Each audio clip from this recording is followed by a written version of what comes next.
මිනිස් හැඟීම් නිරන්තර උච්චාවචනය වෙමින් තමා තුළම දෝලනය වන්නා වූ අවකාශයක නෑ බං මේ දවස්වල මම පොඩි සීන් කෝන් බිස්නස් එක පැටලලා ඉන්නේ. තාරුණ්‍යයේ සිතුම් පැතුම් උඩු යටිකුරු කරමින් තම අභිලාෂයන් මුදුන් පමුණවා ගැනීමට යත්න දරන්නා වූ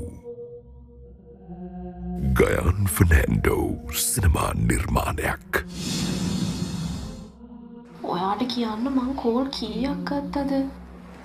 ඔයා උම්මයි ප්‍රශ්නයක් කියන්නවත් ආන්සර් කරේ නෑනේ ෆෝන් එක.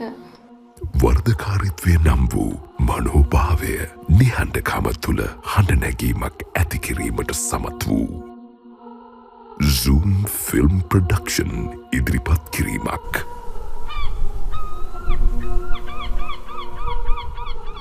සැබෑ ලෝකය සහ මනෝලෝකය අතර ඝට්ටනයක් සිදුවන අත්දැකීමක ගලා යාම. ලොසින්ජර් ළඟදීම